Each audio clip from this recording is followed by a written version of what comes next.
Yes, sir. Read the comments. You know what it is. Game time. Get your snacks. I got chips. I got my Grinch cut. Dips. Look at him.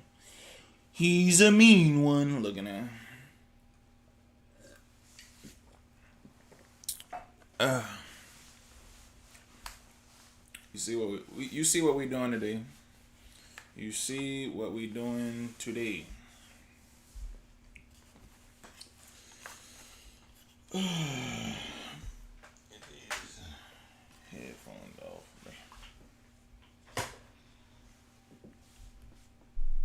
Now, with that being said, though.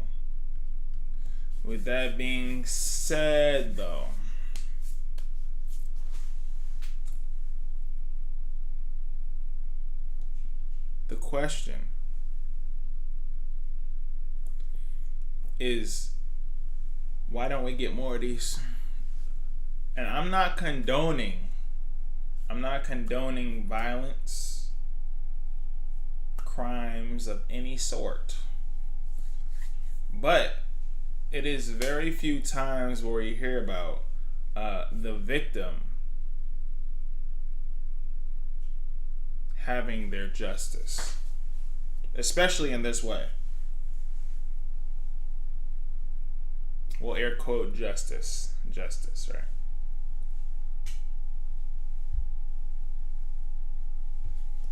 Yeah. This one's a little different. This one is a little different. I haven't seen. I don't see much of this. You know what I mean?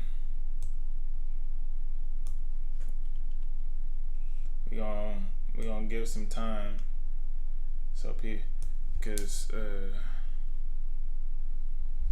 I don't wanna start the stream. So, well, stream started. I don't want to start the video before people get their notifications or whoever. I'll just wait just a little bit before we get rocking and rolling for show.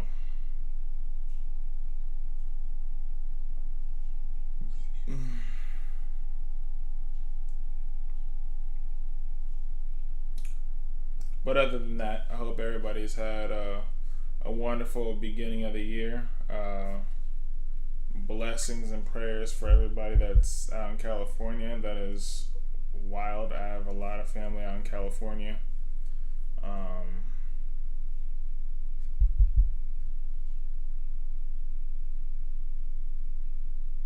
Yeah, I've heard so many different stories, conspiracy things, and even more recently I even heard about like 60 fire trucks coming from Oregon to California and trying to get through San Francisco and being stopped from even trying to help the whole situation. What is that? You know what I mean? That's wildly insane. That's one of the most insane things I've heard. Cause that situation in, what was it, in New Jersey? I forget. Someone had they flew their helicopter over there and then got stopped, and they're like, if you go any further, you're gonna have consequences. Some craziness like that.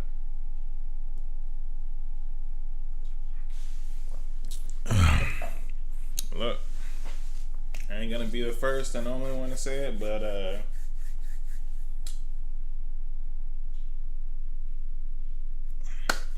government ain't really for us. You know what I mean? It wasn't structured for the people. It was structured to cattle the people, to control the people. But know your rights, know your policies, know what you could do. That's the biggest takeaway. But we are to wait no longer. I'm excited to watch this. I'm excited to stream. It's been a long time since I hopped on a podcastery, right? And yeah, let's get it. Make sure that everything is up to par. Everything running smoothly. Come on. Bada bing, bada boo. The first time it happens, everyone comes up with their own explanations for it.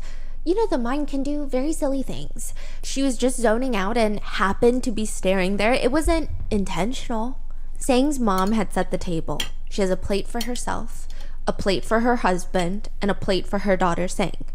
And there's this one spot where there's no plate set out and there's just an empty chair because tables usually have sets of 4 place settings rather than 3. Then Sang's mom keeps staring at this empty chair. And also, if you didn't know, Mega Scary Mondays is on Mondays, where I review short horror films, animated, whatever, doesn't matter. I review them, I check them out, I watch them, I rate them 1 out of 10. You can recommend anything for Mega Scary Mondays, FYI, and might check it out. Chair, and she's almost smiling towards the chair as if somebody is sitting there sharing this invisible meal with the family. People thought maybe she's just reminiscing of an old fond memory. Sang's dad tells her, you know how your mother is? Don't get too freaked out. She's just been tired with everything that's been going on. That's what the dad would say, but she's not so convinced. The next night at dinner, it happens again, but this time, the mom has even set out a set of plates and utensils for the empty chair, and she's smiling, talking to herself, before she turns to her daughter and tells her, don't eat so much. You have to save some food for NiuNiu. It's like her mom is talking to a ghost, and everyone in the neighborhood is starting to get freaked out by their family. The first few times everybody was understanding, but now it's been months, and it is clear Sang's mom has lost her mind. They say she lost her marbles. Sometimes the wind would blow, and Sang's mom would sit up in the bed. Her eyes are glazed over. Did you hear that? Did you hear that? Hear what, Mom? It's just the wind. It's okay. No. NiuNiu is calling me. NiuNiu is calling me. I've got to go. Did you hear that? She would run out of the house, banging on the neighbors' doors. NiuNiu called me. Did anybody hear in which direction NiuNiu's voice was? Anybody seen NiuNiu? The family tried everything. They brought her to a doctor to treat her at home. They put an IV in her, and for 2 seconds, the doctor and Sang and the dad are outside talking about the mom's condition, and the mom runs outside with the IV bag still attached to her, running through the woods, screaming, NiuNiu, where are you? NiuNiu. They wouldn't find her until late that night. The IV bag is still attached to her vein, but because it's absorbed all the liquid into her body, the negative pressure is causing the IV bag to slowly fill with her blood. And she's just sitting there, leaves in her hair, screaming, NiuNiu, where are you? Like the IV bag sucked the blood out of her? Yeah. Whoa.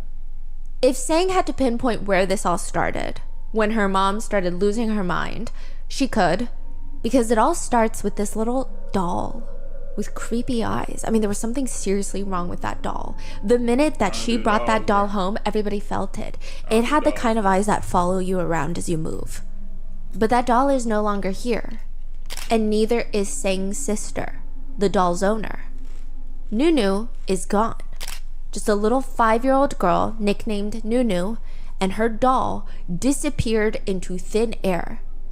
Everyone in the neighborhood thought she was dead, but nobody would hear from her until 26 years later. She comes back with a very crazy story. She had been kidnapped and trafficked, and she was gonna hunt her trafficker down. She was gonna kill her trafficker. Like I said, I don't promote violence or crime. But these are one of those get backs that you're like, you know, you kind of wish that you heard a little bit more of.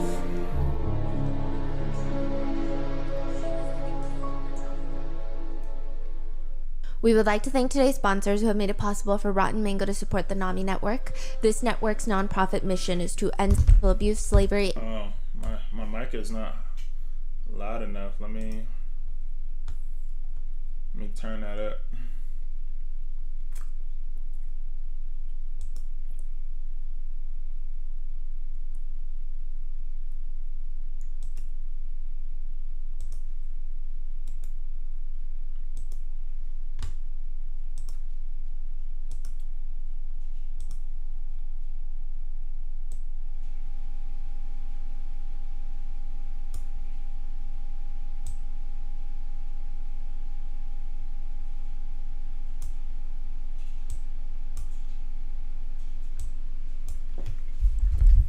Mic check. Test, test.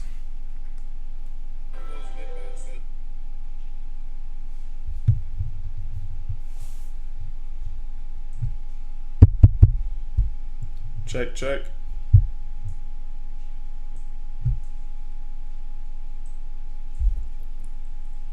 Mic check. Test, test. Huh. Check, check, check. Check, check.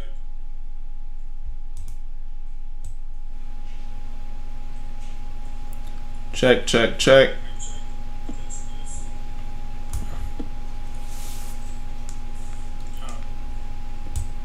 Check, check, check. Make sure.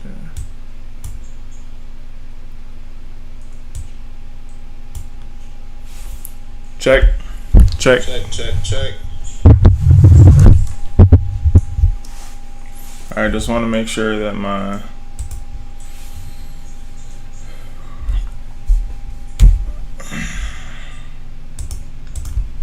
and human trafficking by creating pathways to safe employment and providing survivors with empowering resources. This episode's partnerships have also made it possible to support Rotten Mango's growing team. We'd also like to thank you guys for your continued support. Alright, just let me know if my mic is A-okay. RottenMangoPodcast.com. A few disclaimers for this case. I want to make sure you guys have a wonderful experience. Heavy mentions of sexual abuse, human trafficking. Please take care of yourselves, and if you need a break, we'll see you in the next one. We also worked with our Chinese translators on this, but please let us know if anything is mistranslated, miscommunicated, or anything that we missed down in the comments. As well as, NiuNiu published a book on her first-hand account on everything that's happened. It's called A Path Blooming with Flower. Our Chinese researchers read it to help gather the data for this case, so most of the in-depth descriptions of events are thanks to her book. She was really able to convey the feeling of these very intense moments and how she reacted, and even recall all these small details that help build this picture of everything that's led to this. So with that being said, let's get started. Well, this one should be a little intense. 2023. Oh wow, this is recent. Everybody is gathered in this big giant room, and they're all hoping, God willing, fingers crossed, okay, that the 61-year-old lady croaks and dies.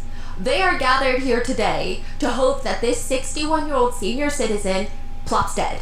They hope that they put her in the van and just kill her. Listen, that's what people are saying and wishing for. That's not what I'm saying. It's just not exactly what you would call normal. But 61-year-old Hua is not normal. She's got this skeletal frame, to put it lightly. She resembles an anatomically correct medical skeleton wearing clothes. Her shoulder bones look like break through her. That is a crazy way to describe somebody. Look, I've seen worse, but that's a little wild. I'm not gonna lie to you. Thin white shirt, and even though it's summer, she's so old and frail that she just looks cold. If you know nothing about this woman, but you know that this entire room wants her to die, you might think that everybody else is the problem. How could they possibly wish ill health on this nice old little baby? She probably can't even see well. But then, this old lady looks up at the 31-year-old woman on the stand, and there is something about her beady little eyes. Her eyelids are drooping, which is a natural inconvenience that comes with aging. The look that she's giving the 31-year-old woman on the stand, it's a death glare.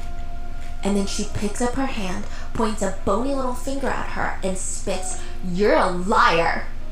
The way she's going after this young woman, it is clear that they have history.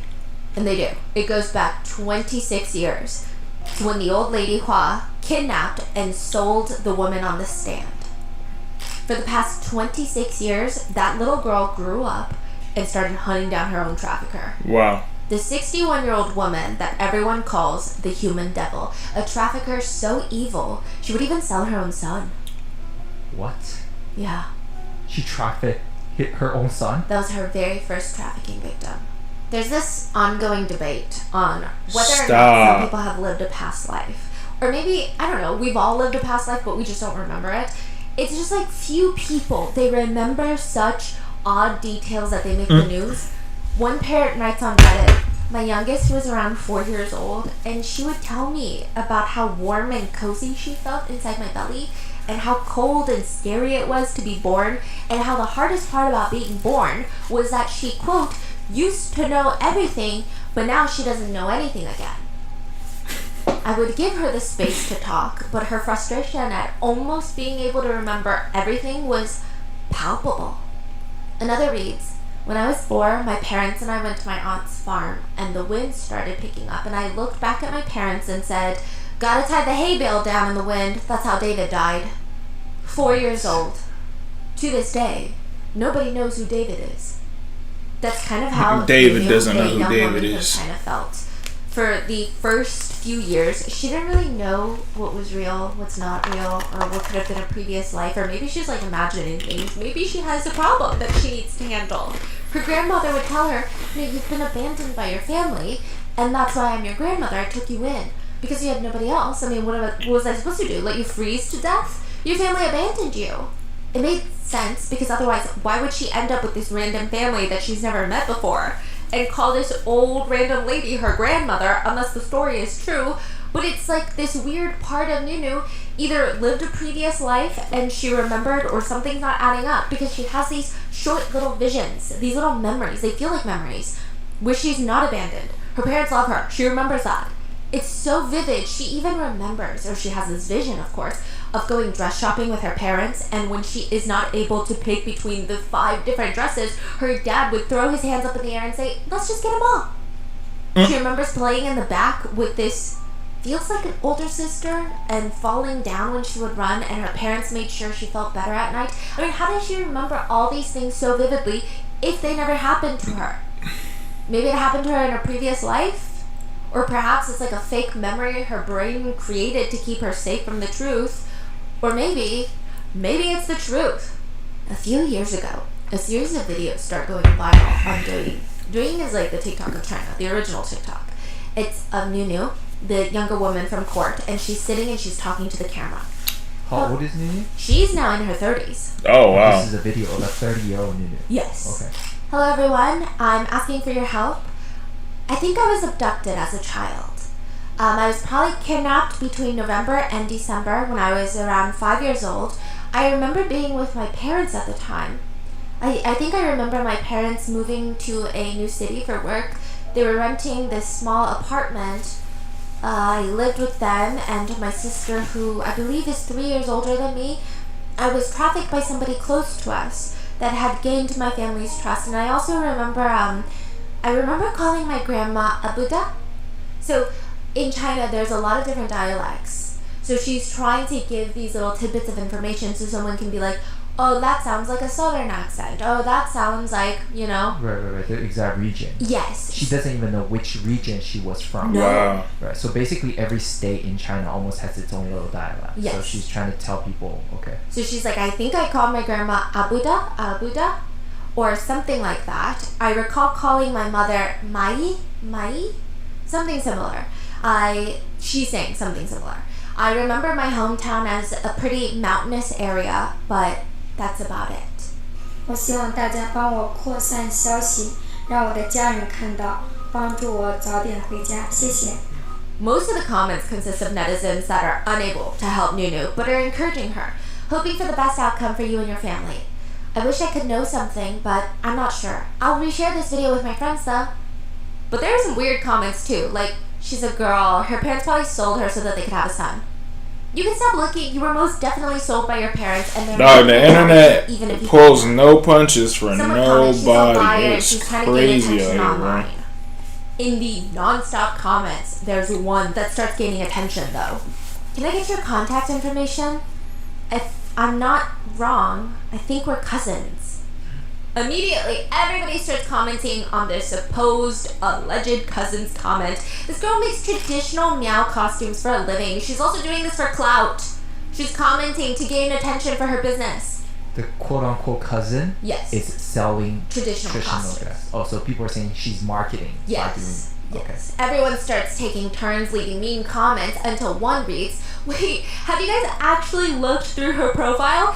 Go to the ones, if you scroll all the way down, she has pictures of herself She looks just like the girl that says she was trafficked. Look at their eyes. Maybe they are cousins. Do you know what the Ben Franklin effect is? What is that? It's actually so fascinating. What do you think is the best way to quickly get someone to like you? Obviously, they have to be on neutral terms with you to begin with. They can't know anything too much about you. They can't have heard about your reputation because that's a bias. But imagine a random neighbor moves in. You haven't heard about them. They're not a mutual friend. How do you get them to like you? What's the easiest way? Common ground, similarities. That's what some people think. But there is a psychological study, a small one, that says it's something else. You know, people always say, maybe you give them like a small, thoughtful gift. Maybe you buy them a coffee and stop by, a pleasant surprise. It's actually the opposite.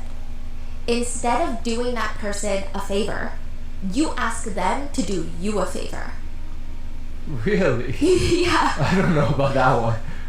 It's this weird phenomenon.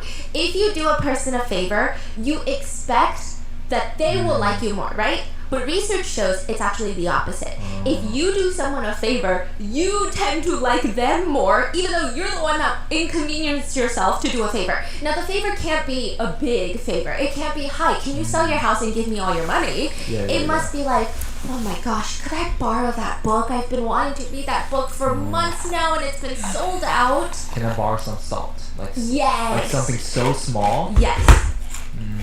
And there is this strange human bias that we rationalize our decisions as being logical. So in our minds, we like to believe we're all logical creatures, and we logic ourselves into thinking, I did them a favor because I like them. Otherwise, why would I do them a favor? Yeah. And then on top of that, you feel good about yourself. It's so interesting. There's this subtle self-consciousness of if somebody else does you a favor, you feel slightly indebted to them, which makes you just the tiniest bit uncomfortable every time you run into them. Because it's, oh, I gotta thank them again for this. Oh, I should buy them cookies. Oh, I forgot cookies from the store. Okay, next time I gotta remember I gotta buy them cookies to thank them. However, if you do someone a favor, you feel good about yourself, and you already feel a sense of closeness. And every time you see them, they're like, oh my gosh, I was meaning to buy you cookies. You say, oh, don't even worry about it. I don't need cookies. I do. NiuNiu's family is on the second floor of the apartment building. Chocolate chip, and it's to be exact. 5-year-old NiuNiu, her 8-year-old sister Sang, and her parents. They have new neighbors that just moved in. Now, there's a few ways that this could play out.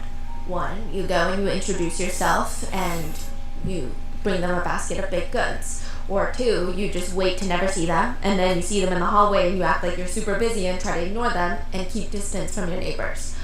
Or you play with psychology. You play with the Ben Franklin effect. NiuNiu's family hears a knock on the door. Hi, I'm so sorry. We just moved in next door. My husband and our daughter. Oh, hi! My daughter's about like the same age as your daughter, the little girl. Yeah, they should play sometime. But I have a small little favor. We haven't finished unpacking yet, and we just ordered food. They didn't include utensils. Could we borrow just like 2 sets of utensils just for the night? NiuNiu's parents give them a few sets of utensils.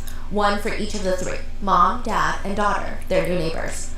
And the next day, the neighbors bring them over, completely washed, and just like that, trust is built.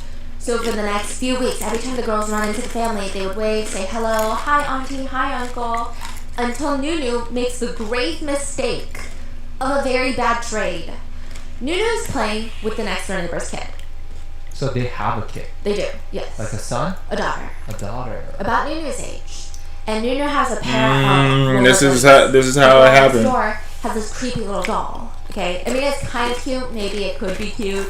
Perhaps. Maybe. Not really. But it just has these creepy little eyes that follow you. And the eyes look like they're moving.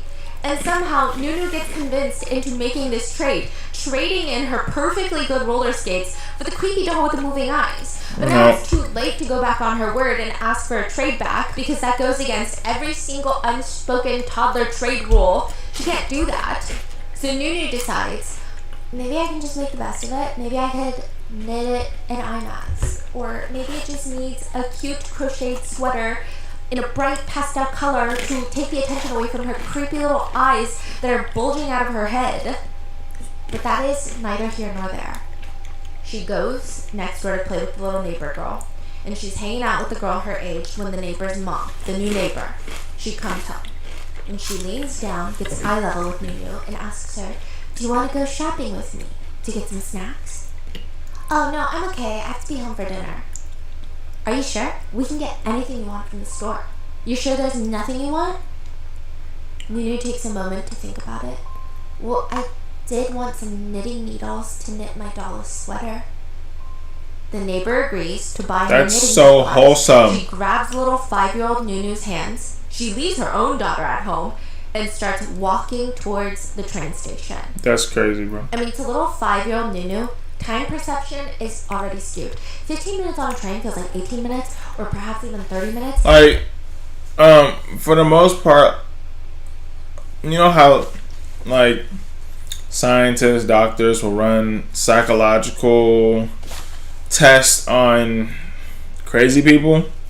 I have yet to hear about psychological tests of why an adult human being would ever want to take the innocence of a child.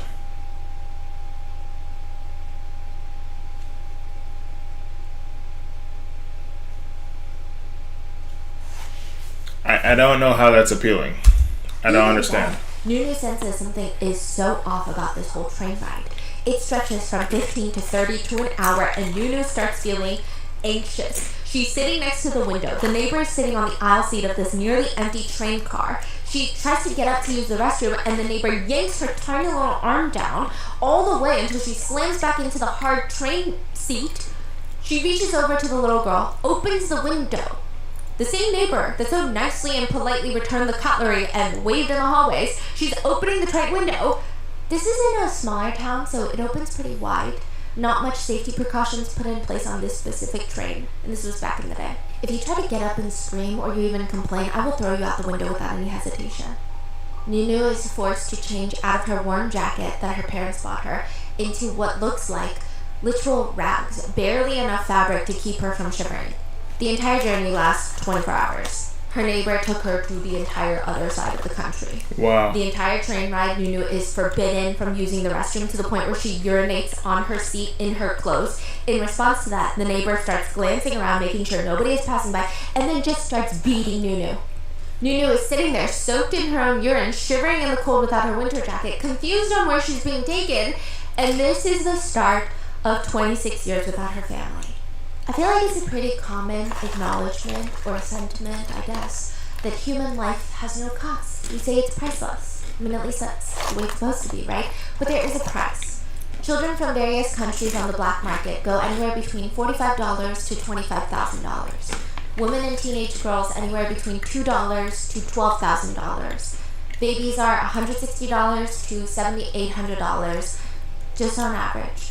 Prices vary depending on country, region, gender, age, and the most depressing, virginity. Also, trafficking is going to fetch much higher prices than, let's say, someone wants to purchase a human for labor trafficking. The next vivid memory of NiuNiu is waiting in this random house. It's like a shed, middle of nowhere home with this middle-aged man listening to her female neighbor negotiate with strangers. I don't care that she's not a boy. She's still at least worth $500. The negotiations with strangers go back and forth in front of NiuNiu until it's determined, fine, she will be sold for a whopping $491.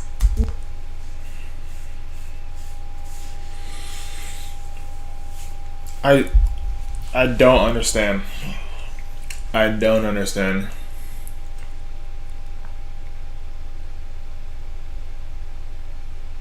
Like, you literally have to have the devil flowing in your veins to want to be like, yeah, I'm gonna just sell a child or harm a bro. What? NiuNiu is sitting there trying to whisper her own name to herself when nobody else is around, because this new family of hers that bought her for $491 is calling her Li Suyan.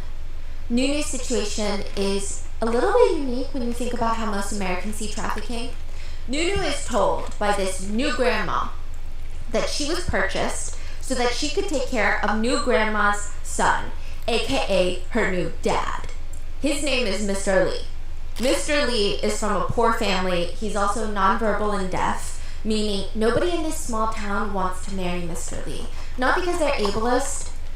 Okay, honestly, maybe a little bit of that too, but also just survival-wise. They can barely keep food on the table. Everybody's starving in this little small town. Marriage is typically the only time someone can gain a little bit more economic standing by combining resources from two different households. Marriage is not necessarily done out of love, but out of survival, which means Mr. Lee, NiuNiu's new dad, may never be able to get married, which means, consequentially, he's not going to have children.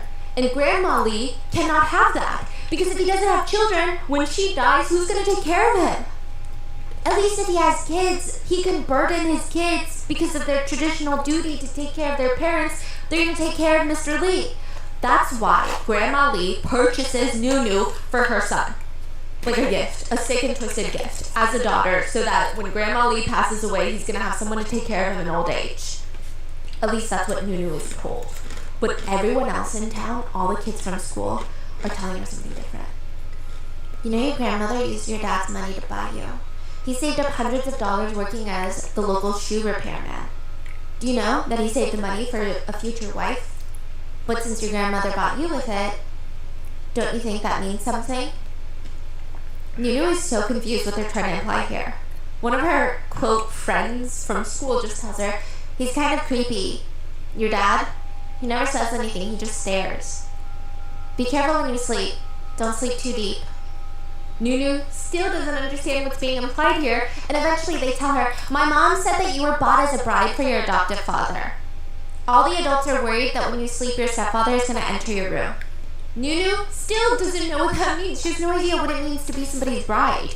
But from then on, she starts avoiding Mr. Lee. For a few years, she doesn't even get a good night's rest because she's so terrified Mr. Lee is going to walk in and do whatever they do to child brides. She's not even old enough to know. Even during summer, she would keep her jacket on, sweating through the night just in case. But Mr. Lee actually had different plans. He was very angry at his mom for purchasing this child. He wants to return NiuNiu to her family. But when he realizes that his mom is never going to listen to him, in his own way, he just tries protecting NiuNiu. He would see her sad, try to give her food, or sometimes he would sneak her $1. Dog, this is hella sad. I ain't gonna lie to you, bro. For like maybe 1 yuan. And he motions for her to hide it in her shoe so grandmother can't see. But at least there's like a tiny bit of hope. As any sort of child bride. He slowly, in his own twisted way, started to see her as his child. And this is, in its own sick, weird way, the only other person that hated this situation as much as NiuNiu did. To the point where, even after NiuNiu would leave the family home, they would keep in touch. But now, 26 years after being trafficked, NiuNiu has a phone number she's supposed to call of somebody that is claiming to be her cousin. It should be very exciting, but it's not that exciting. This is like the 9th cousin reaching out to her this week, which should feel like a family reunion, except none of them were her cousins. What the heck? Who's to say this isn't another weirdo on the internet trying to gain some sick satisfaction and giving NiuNiu hope?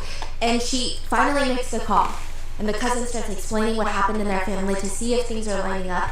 My cousin, when she was kidnapped, she told her sister she was going to go buy knitting needles with the neighbor, and then she vanished. NiuNiu says in that moment, she couldn't even control her hands or her feet. They were just shaking nonstop. I mean, everything is matching up. The descriptions of her home, the family members, everything. I can ask your sister to call you if you'd like, NiuNiu. Would you like to speak with her? NiuNiu agrees, and they hang up. And she says that every second from that moment forward feels like eternity. She's anxious. She's sitting on her bed. Her head is buzzing. It's on fire. She's clutching her phone, but also making sure she doesn't accidentally press a button that would reject the call that's coming through. And 5 minutes pass. It feels like 5 orbits around the sun and nothing. And then 15 minutes pass and still nothing. And finally, NiuNiu can't take it anymore, and she messages the cousin. She's crying at this point on her bed. Please don't lie to me. I've been searching for my family for years. If what you're saying is true, just tell my sister to call me as soon as possible. If this is all some sort of prank or a sick joke, please just tell me. I'm not going to be upset. Just don't lie to me, please. The only response that she gets back from her cousin is, quote, "We would never lie about such things." And then her phone rings. It's her sister. It had been 26 years. Nobody blames NiuNiu for the incoming interrogation. It is exactly whatever the... I got chills. I got chills. Like, right when she said that, I said, ooh.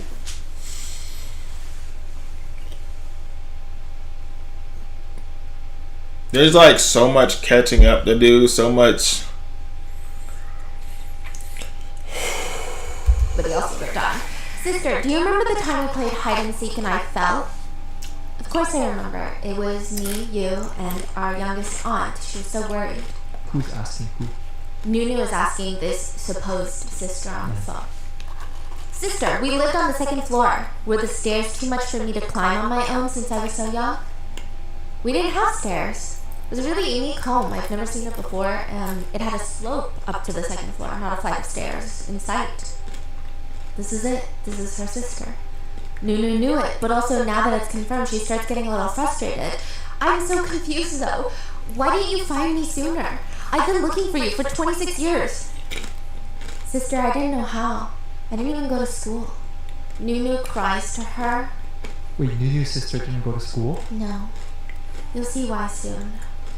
NiuNiu cries to her about how hard her life was and how hard she worked to never forget her own name. She only remembered because she had dreams of her parents calling her name, searching the mountains near their town. She was supposed to grow up with her sister, but instead her biggest freaking memory in life is working at the stupid ice cream factory and donating money to an earthquake fund. It was the only job NiuNiu could get after moving out of her quote-unquote adoptive family's house, and to call it a job is very generous, and she's telling all her sister, like, this whole story. She's barely paid. Most of the time she couldn't even focus on work because she's starving at the ice cream factory, and that's not even her biggest problem. All the other girls in the factory are around her age, but they seemingly decided that they all have a disliking towards her, for reasons unknown to NiuNiu. She tries so hard to befriend them, figure out how they're feeding themselves off this paycheck, okay? It's slim pickings. But all they would do is nod or shake their head, yes or no, and then move away from her. They would just crinkle their nose and stare at her feet. Finally, one of the girls tells her, maybe you should wear a new pair of socks tomorrow. When NiuNiu left her quote-unquote adoptive family's home, she just had one pair of socks. Her socks were naturally sweaty and stinky by the end of the long workday at the factory, but when she washed them at night, she didn't have a heater or a blow dryer or anything. She would hang dry them until the next morning, but they would never fully dry, which means they would be wet. And so her options were now either wear the wet and even stinkier socks, or just not wash the socks, or just keep wearing the same pair for at least a few days, right, and then go without them one day. Well, that night she's so embarrassed that they all smelt her socks, she decided, okay, I'm gonna wash my socks immediately when I get home, and I'm gonna spend an hour squeezing out every single droplet of water from the socks and whipping them around all night, letting them air dry so that they can be completely dry by the next morning. The next morning, she slipped her feet into the nearly frozen, still wet socks as she headed to work. Another distinct memory of NiuNiu's is one day the TV was on at work and it was playing one of those wholesome news segments about a father who refused to give up looking for his son. He finds his abducted son, reunites with him, and NiuNiu is watching this more than anybody else is. Part of her wants that to happen to her. I mean, it gives her hope. The other part of her wonders, that dad is searching so hard for his son. Where are my parents? Why the hell aren't they looking for me? Maybe they are looking for me. Maybe they just haven't searched over here. China is quite large. She tries to think about what area she's from. Maybe Sichuan. She remembers. I mean, it's so vague, but she remembers. She remembers hearing about that district when she was younger. Maybe they're from Sichuan or something. It means something. Maybe they have family in Sichuan. She went around asking all of her colleagues that are from the Sichuan area, do you call your grandma Abuda? No. Why? Okay, but maybe it's still like a nickname that her family exclusively uses, or perhaps they all moved out of Sichuan later. Then in 2008, May 12th, 70,000 people died in Sichuan from the earthquake. Yeah. It's like one of the worst earthquakes ever. Everyone at the ice cream factory held a 3-minute silent prayer for those in Sichuan. NiuNiu is emotional. She just keeps thinking, I think that's where my parents live. And if my parents live there, then they're in danger. And if they're in danger, how are they going to find me? Everyone in the factory decided to donate about $3 each to the earthquake fund, which doesn't sound like a lot, but they're all making about $82 a month for the entire month of work. Yeah, they that's all a lot. barely have enough to eat and survive. But NiuNiu shows up and donates $30. which confuses the hell out of everyone because they're making the same amount of money. I mean, she can only afford one pair of socks. What's going on? NiuNiu was willing to starve for the next few months, even sleep on the streets, if it meant that she could potentially help her family. But nothing ever came to it. After the ice cream factory. So there's something very interesting that happens in Shanghai. At the local park, there's this very interesting event every single weekend. It's actually a everyday thing, but busiest on weekends. Older people, middle-aged to full-blown senior citizens, bless their hearts. They will walk through the park with hands held behind their backs, and they're here for one mission. They're going to find them. They're going to find them, secure them, and marry them off. There are stations set up where it's just an entire 10-foot wall of handwritten posters. It feels like they're selling these people. They have statistics on them: age, height, weight, highest level of education, personal income, Chinese zodiac sign. Every poster tries to stand out in some way, shape, or form. Very casually, loves to cook for senior citizens. There are subzones within the poster. Sometimes it's organized by birth year. This is the weekly Shanghai marriage market. I heard about that. Parents gather to find their adult children a spouse. Now, side note, most of the posters aren't even made by the potential marriage candidates, but rather they're parents who print out these posters and go display them at the marriage market. From what I can see, most young Chinese people think the last people on earth that should help them pick a marriage partner are their parents, but I digress. This is Tinder. Some of the parents will even print their unmarried children's statistics onto the sides of their umbrellas as they walk through the park. Their little sunbrellas. If anyone is approved, the parents will ask the potential candidate for their child, how much money do you have saved up? How much money do you make in a year? How many kids do you want? Do you have any health issues? These are very normal first meeting questions. Yeah, that's... One poster reads, looking for a friend, Shanghainese, born in 1980, male, professional college degree, company clerk, has an apartment with 3 bedrooms, lives alone, here's the phone number. It's not just in Shanghai. Many major cities across China. Yeah, that's pretty normal for it to be like money heavy on some stuff like that. Otherwise, I see this as no different from regular online dating, just done in person. Maybe visually it's a little bit more jolting, but other than that, it's very normal. But for NiuNiu, this marriage market is not going to work. Usually you don't have the marriage candidate go out there themselves and market themselves. That usually results in a storm of people surrounding you, and you have no clue if they're even here for the right reasons. So instead, NiuNiu goes straight to a matchmaker. It's not the best option, considering she's going to have to pay them. But the matchmaker tells her to go to this very specific location. If the matchmaker finds anyone that is interested in NiuNiu, she's going to send them over to meet up with NiuNiu. She's like, go wait at this cafe. NiuNiu is looking for a partner? Yes. Oh. This is when she's mid to late 20s now. Okay. And she tells her, go wait at this cafe. If I find someone that's interested in you, I'm going to send them to the cafe, and they're going to be looking for you. NiuNiu waits for 3 days. Obviously, not continuously. She would go home at night, wash up, and come back the next day. But for 3 days, nothing. Nobody is sent. And the main problem, she thought, was they all look down on my family. You know, because the matchmaker has to provide all the details about NiuNiu. And she said it's to be expected. She believed other potential candidates would only see her as a burden to take on, not someone to match their children or even uplift their children. That's what I've realized in the Asian community. It's classism. Like, literal levels to this. It's not the fact of like, hey, you have a great personality. It's how much money do you make, how many degrees do you have, special skills and abilities, blah, blah, blah, how much do you have say. Like, it's more so stuff like that. And like, oh, what family are you from? They do things like this. Way different. And just more baggage. NiuNiu goes back to the matchmaker and tells her, maybe all those things that I told you earlier about what I want in a husband, maybe it's fine. I mean, I'm not that picky. I could even lower some of the standards that I previously gave you. Okay, what are your standards now? Any deal breakers? NiuNiu says that she thought about it for a second and said, well, I guess as long as he doesn't beat me after marriage, I guess that's my only standard. A few more days pass and still nobody shows up. And NiuNiu goes back to the matchmaker. That's tough. Well, actually, Maybe if he just hits me once in a while, I'll be okay. Alarmingly, the next day, a man arrives to match with her. Let's call him Sam. It's so awkward. I mean, they both know that they're trying to get married, but there's no natural way to meet for the first time like this. It's uncomfortable, but kind of in an endearing way. NiuNiu is incredibly bubbly, outspoken. She's got this cute, doe-eyed look to her.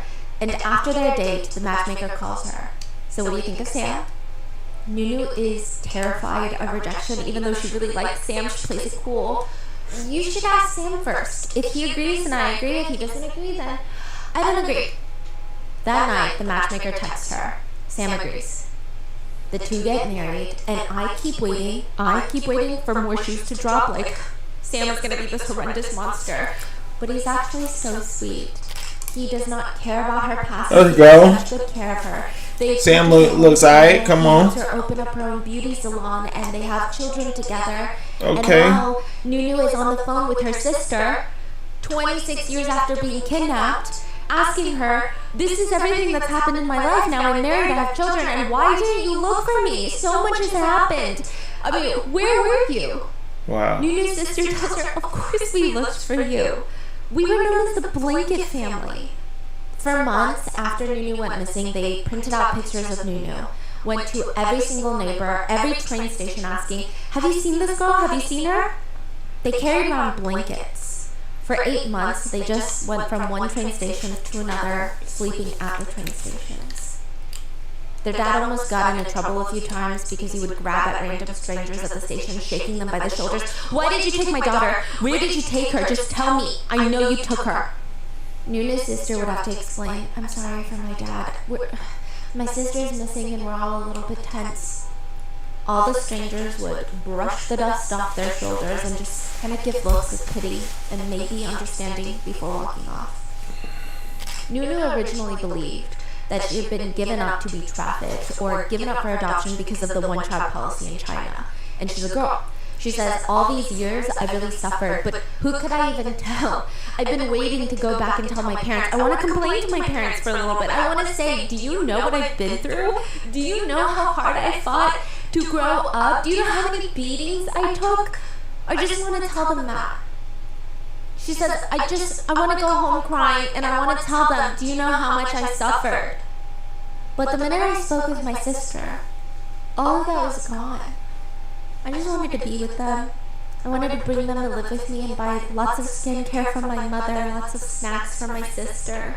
I mean, it's been 26 years, but she's been thinking of them every waking moment of her entire freaking life. So it's fine. And she tells her sister, "It's okay. Just hurry up and give me mom and dad's number." "Hello? NiuNiu. They're dead." NiuNiu says, Stop it. Oh my gosh. Oh my gosh, bro. Oh, that's so tough. Gosh dang, bro. Oh my gosh. Damn. That dog.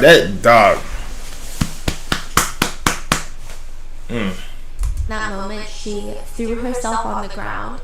Her whole body felt like she had just been thrown off a boat into the ocean. She just felt sobs go through her body. Her wails were painful. Her husband and 3 kids run into the room trying to figure out what's wrong. NiuNiu can't even talk. Finally, when the words come out, she just screams at her husband, "There's nothing left. Everything is gone." She says, "This is not how I fantasized about it. I imagined I would at least be able to see my parents, and I envisioned how I would interact with them. Man. They're dead. I imagined all these scenarios of why my parents didn't find me sooner. My parents might have had relationship problems. Maybe they got divorced and started their own little families, and they didn't want to look for me. Another possibility was they finally gave birth to a boy. They had my sister, they had a son, so perhaps they didn't look for me as hard as they could.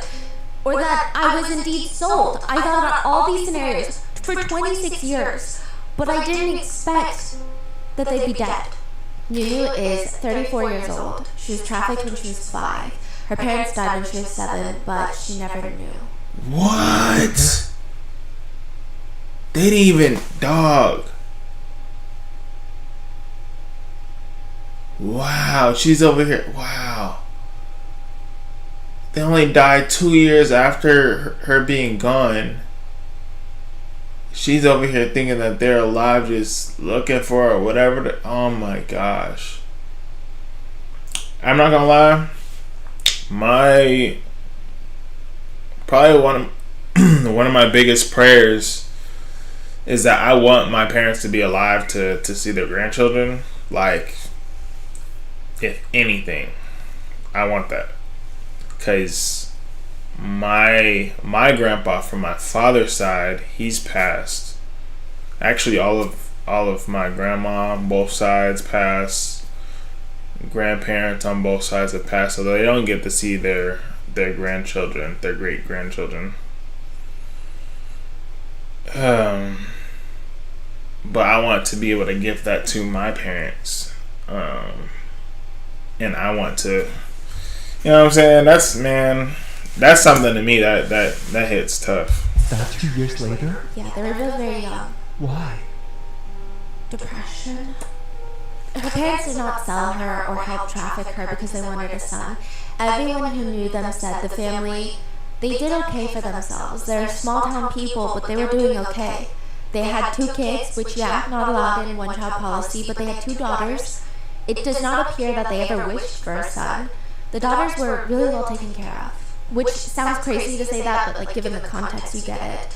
Now, NiuNiu's parents, they worked a lot. Both of them were gone for majority of the day and even into the night, which meant it was just NiuNiu and her sister.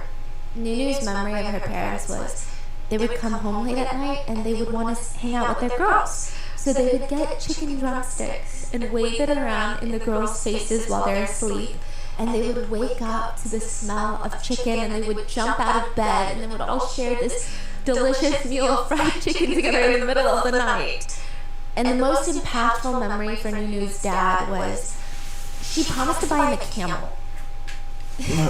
Okay, the majority of the local population where NiuNiu grew up are Miao people. And in their culture, when people pass away, it's customary for family members to purchase a cow and present it during the funeral. So right before NiuNiu is kidnapped, she had gone to a local funeral with her parents, and she's 5. She doesn't understand the depressing concept of death yet. She just knows that loved ones buy loved ones cows when they pass away at the funeral. NiuNiu turns to her dad. Dad, they're way too stingy. That cow is the smallest cow I've ever seen. When you die, I'm gonna buy you the biggest cow. I'm gonna buy you a bigger cow. It's kind of an odd statement, but instead of being upset at his daughter for planning his death, he finds it endearing. And soon after, at another funeral, she sees one of the family members of the deceased not only purchased a very big cow, but also brought a camel. She turns to her dad and tells him, "Remember what I said? Forget it. I'm buying you a camel instead."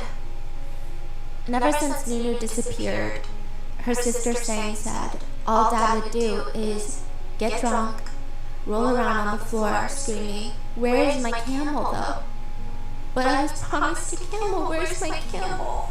He just went from being this very bright, cheerful workaholic That's tough, that bro. really only cared about I'm getting chills right now. This all is, day. oh my gosh. NiuNiu's sister explains that even when he was drunk, he never got violent or full of rage. He was just a sad man, weeping on the floor.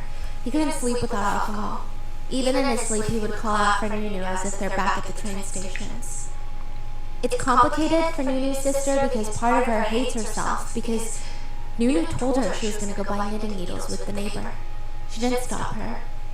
But another part of her wants to scream at her parents, "Mom, Dad, I'm your daughter too, and I need someone to take care of me too." But she never did. And one night, Dad pulled her aside and said, he's not drunk that night, surprisingly. He turns to her. "I don't know how much longer I'm going to last, Sang." "Dad, what are you saying?" "If one day I'm gone, if your mother remarries, don't follow her. If your stepfather is cruel to you, you're going to suffer without escape. Don't go. Don't live with your uncle either. He has too many kids and might not be able to take care of you.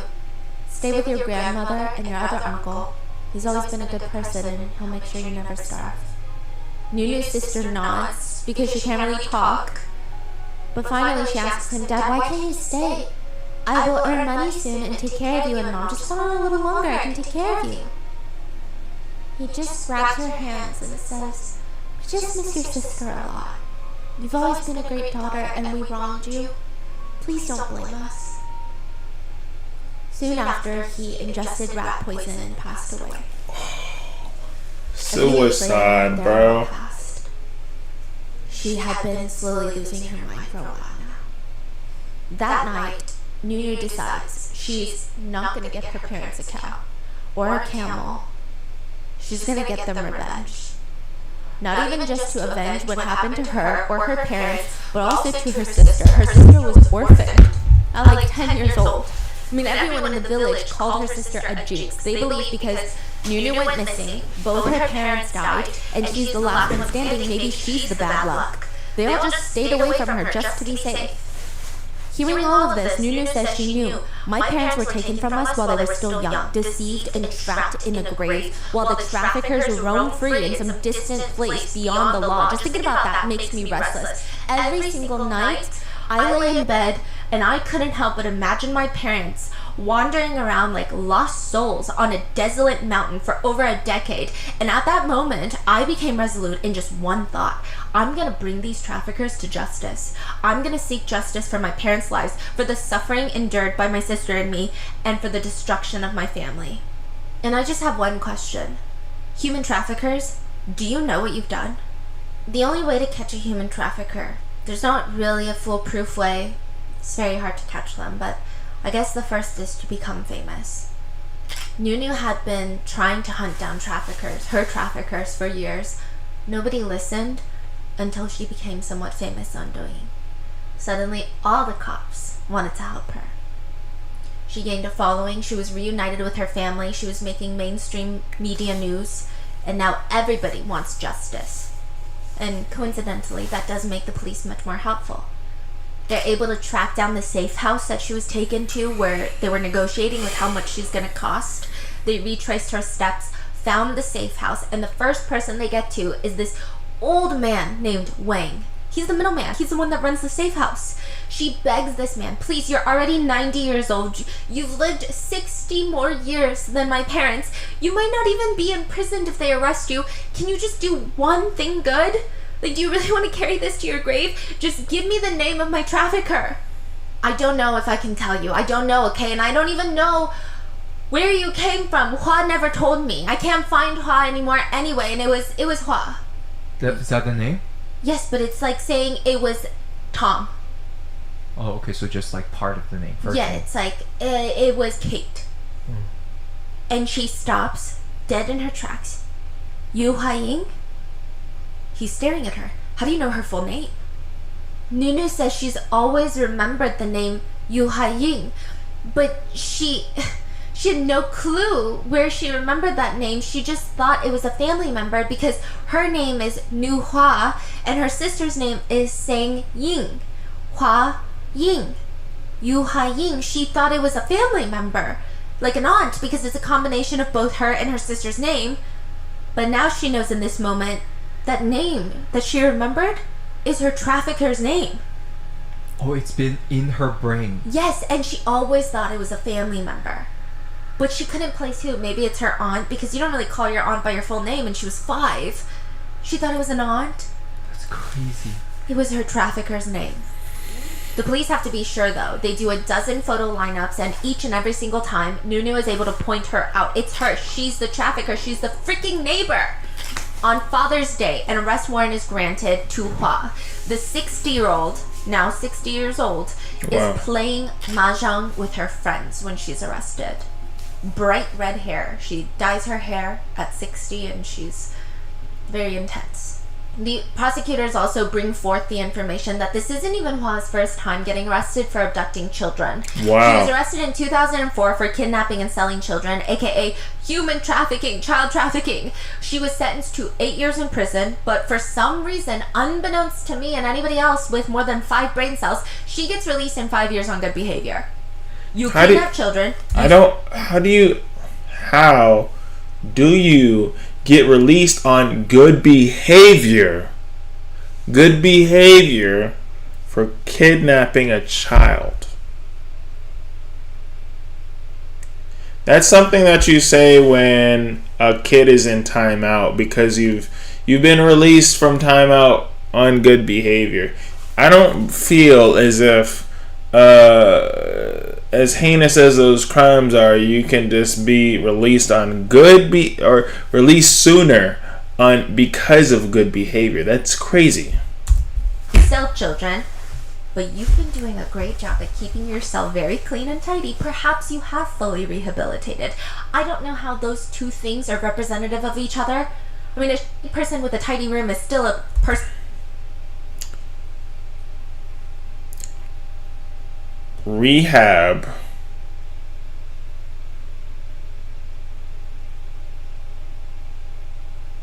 and jail are two different things. And with a tidy room, I guess. The logic is beyond me.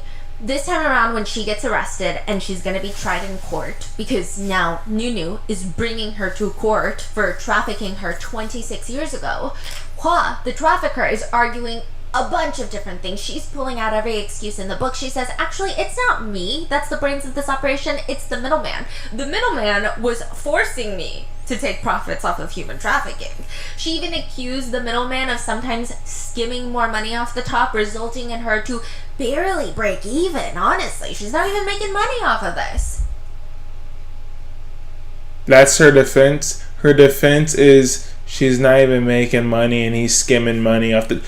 You committed a crime. A crime. It don't matter. What?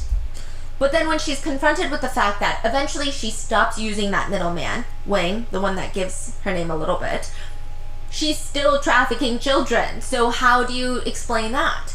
She then explains, it's this guy that I was dating, actually. He's the one that forced me to traffic. The police confront her with the fact that, well, he's dead, and he died long time ago, and you still continued trafficking children after he died. Suddenly, she starts telling the court, I know why I traffic children. Not any of that. It's not the middleman. It's not the man that I was seeing. It's this very terrible car accident that I was in. A car had rammed into a pole, except I was the pole. It rammed into me. The car hit me, and, it just jumbled up my hippocampus. Curiously, it only left Hua with the memories of her doing good deeds, and every bad deed she allegedly committed had been deleted, and she doesn't remember trafficking anyone. It's a very believable story if all of us are idiots. What? Yeah, she tries to argue everything. Then she switches up and says, my life has been full of suffering. She tries to pull a pity card. I'm 60 years old. For 60 years, all I've done is suffer in this life. She even points to NiuNiu during NiuNiu's testimonies and screams, she's lying! She's a liar! You're a liar! You were just a child! You can't possibly remember anything that was 26 years ago! Don't make up stories! She also claimed that she never hit any of the children she abducted, which I know sounds moot point because she abducted them, so that should be enough, but it would actually get her more time behind bars if she was also violent with them. The prosecutors grilled her. You're telling me these children, all between the ages of 3 and 6 years old, how could they not cry or resist? What illegal methods did you use to stop them from crying, or did you just hit them into submission? Hua asked the prosecutors, well, if they didn't cry or resist, what do you want me to say? What does that mean?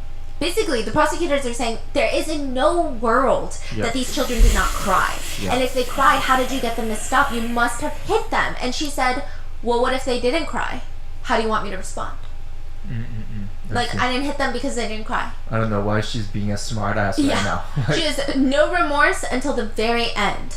All NiuNiu and the other victims that they were able to find, at first it was around 11 victims that she has. They all came forward? Yes. 11 kids? Or adults now? Yes. Wow. All they wanted was for her to say, I'm sorry. I was wrong. I was blinded by I bet she doesn't even say that. All this suffering has been my fault. But instead they got nothing. So it sounds like a lot of these came out or was solved because of Douyin, like social media. Yes. So she came forward first, and then it blew up. Everyone tracked this woman, and then all the other victims probably also heard about this news through social media and all of that, and they all came forward and remembered her, or some of the parents remembered her. Yeah. So there's 2 trials for Hua, one in 2023, one this year, and the first trial, it was 11 children. Now, NiuNiu is asked to testify at the first trial, and she has to tell the courts how much worse off she is because of what the trafficker did. Now, the first trial in 2023 is entirely draining. NiuNiu ends up walking into the courtroom one day, and you just hear this giant thud. Everybody goes quiet, and they're staring at her. Because NiuNiu is on her knees in the middle of the courtroom. She has been testifying, she's been advocating, she's been going on news stations trying to tell everybody what's happened to her, draw attention to this case, because in China previously, child traffickers were getting like 10 years in prison. And she's begging everybody. And now she's on her knees in front of the judges, and she requests, I request the court impose a heavy sentence on Pa. Please. She kneeled in front of the judge? Because she didn't know what else to do. She's so desperate. All NiuNiu could hear while on her knees in the courtroom were the sounds of her sister sobbing behind her. September 18th, 2023, Hua is sentenced to death. NiuNiu would go back and kneel down, but this time at her parents' grave. Mom, Dad, I sent the trafficker to jail. She's going to be sentenced to death for the crime of child trafficking. The court said the defendant, Yu Huaying, is sentenced to death for the crime of child trafficking with lifelong deprivation of political rights and confiscation of all personal property. That's what they thought. But Hua had the audacity to demand a retrial, stating that the punishment is way too severe, that it borderlines cruel and unusual punishment, which I assume this is why so many lawyers this has to be a joke. Shut up. Because during the retrial, it's uncovered that Hua actually trafficked not 11 children, but 17 children. They found 5 more victims. Hua had sold 15 children in total. 5 of them were siblings. 12 families in total were impacted. She trafficked 5 siblings from one family. Yes. Or like 2, 2, and 3, I believe. Oh. But still, imagine losing not just one child, but all your children at once.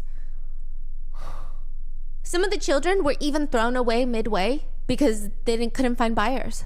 So she trafficked them for no reason, didn't even bring them back home.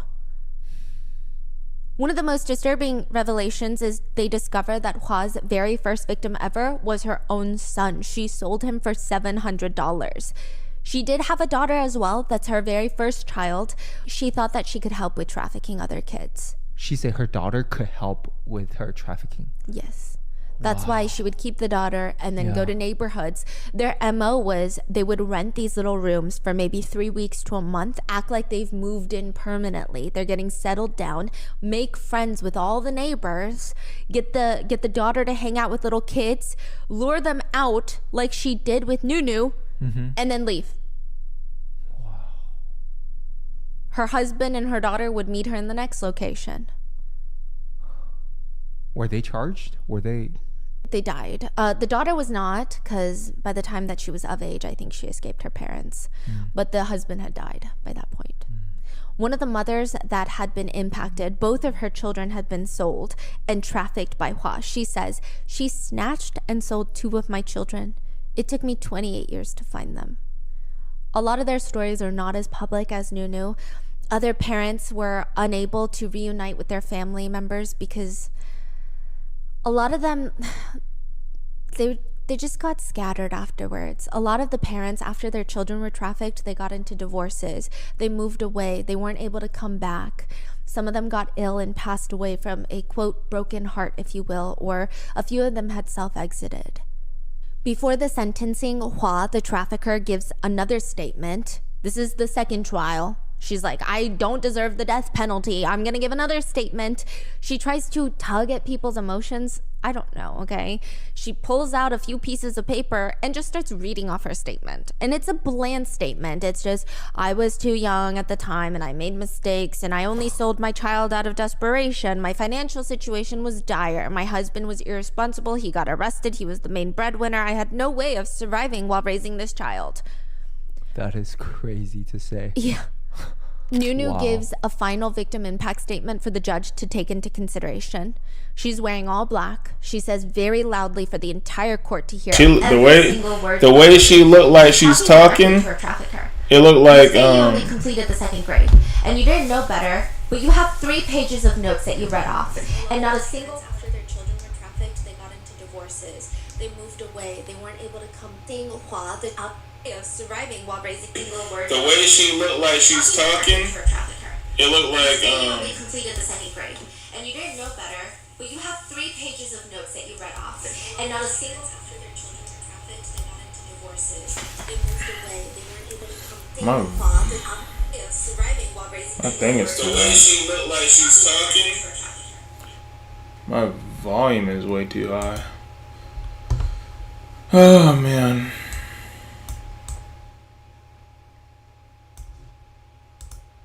Check.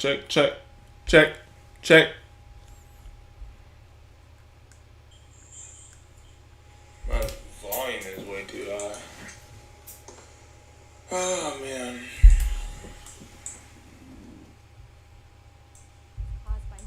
She could have had a happy life. Her life struggles were not caused by us. She says she had a difficult life, but my sister went to work at a factory when she was 13. I went to go work at an ice cream factory when I was 14. Do you know how hard our lives were? But we never once thought about breaking the law or trafficking children. She says she sold her son because she couldn't afford to raise him, but she was working at the time at a noodle shop earning money. She just wasn't satisfied. She could have put him up for adoption, so why sell him for money? She saw it as an easy way to make profit, much quicker than working hard. So she began kidnapping children to sell. And now after all of this, she repents. She turns to Hua. You stand here in court confident, while I, someone who's only asking for justice, I'm shaking with anxiety. All the parents in the audience who have been searching for their children for years are crying, and yet you don't show a single sign of concern. From start to finish, you've only been focused on how to defend yourself and deny your crimes, with not a shred of remorse. I demand justice for my family and all the families of the victims present here.